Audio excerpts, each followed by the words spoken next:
Alright, time for another video. We're going to be talking about Lando Norris. He's just won at Zandvoort, and well, he got some good optics. The boy got some good optics. And the manner of the win was of particular interest, seeing as he's overtaken Maximilian out on circuit and what have you. So that's of particular interest. And so what did commentary do? All of a sudden they say, oh, they're talking about Lando Norris really is in with a shot of the championship here. Let me be frank with you, I'm not seeing it. He's in with a shot if let's say McLaren keep up this pace if they're just the fastest car everywhere from here on, and well, someone has to finish between Norris and another thing, Norris has to be consistent, wildly consistent. He has to show consistency that I don't believe he has shown. It's a different thing when you're doing it for a podium, you're trying to get third or second or whatever. It's a different thing going for the win. It's a whole different kettle of fish. But anyway, we'll get some answers about Norris by the end of the season, and probably by the end of next season too. We'll have some answers. But anyway, as things are, I don't really believe he's in with a shot. I'm of the belief the Red Bull is being sandbagged by the FIA. I'm still on that. I'm still on that. You're not actually going to move me from that. So, are they engineering a championship for Norris? No. I said this in the other video. The chips will fall where they'll fall from this point onwards. I'm pretty sure the FIA is greenlit that. But they're not necessarily going to engineer things for Norris. They're simply going to sandbag the Red Bulls, and what happens will happen. I don't necessarily see Norris winning all the Grand Prix. He would have to win all the Grand Prix and have Piastri or a Mercedes or a Ferrari finish between him and Maximilian Verstappen for at least 2 or 3 Grand Prix. Something like that. And I just don't see that happening. It's not going to happen. It's definitely not going to be Perez, because Red Bull going to shuffle him out the way. He's going to shuffle himself out the way. I do like the determination Norris is showing, but you should have.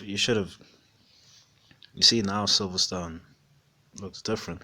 He might he might want to mention Hungary himself and say, well, if the team let him win there, would be a different scenario right now.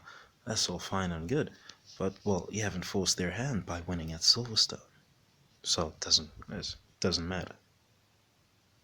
Doesn't matter at the end of the day.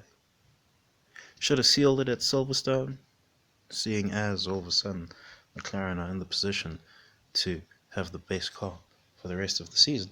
Should have sealed something at Silverstone, something more solid. Should have sealed the win at Silverstone, really. And then maybe, who knows, Hungary would be a different thing. Hungary would have been a different story. But anyway. Unlucky for Norris. I say unlucky like it's a foregone conclusion. As always, it's only live once. We just have to see what happens. Would be very surprising if Maximilian does lose championship from this point onwards, but hey, that's the game. It's the Colosseum game, as it were. Chariot races.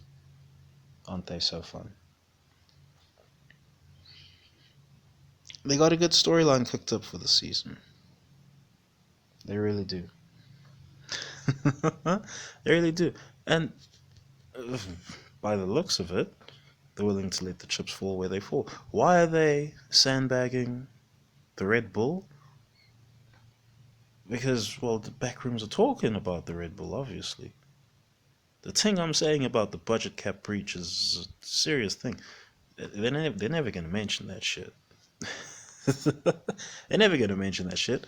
Ideally, blow by these regulations. Alright, they just got to do one more year after this. Looks like everyone is catching up, or has caught up, like the McLaren. And we'll see what happens. The brake story, the axial braking thing, that's just a very tidy, useful narrative. Don't actually think it applies to the Red Bull car. Same thing with the flexi floors. From what, from 22 season? Same thing with that whole situation. Didn't apply. But anyway, anyway, McLaren found themselves cast as the fastest car for the rest of the season. Ooh, what will they do? A lot depends on how Piastri does, really. See, now Piastri has to repay the favour to Norris and get himself between Norris and Maximilian a few times, at least twice, from here to the end of the season. What's that? Twice in 9 Grand Prix? Maybe 3 times. Maybe if he does it for a third of the remaining Grand Prix. Who knows? Who knows? But that's assuming McLaren remain as the fastest car. Big assumption that. Ferrari are going to peak somewhere again this season, of course. Mercedes likewise. And who knows, Norris might not be so hot on those occasions, and he might be the one losing out. Who knows? But anyway. Oh, the championship fight is on. Whew. Sky coverage is talking so spicy, but anyway, that should be the video. Thanks for watching, thanks for listening. Peace.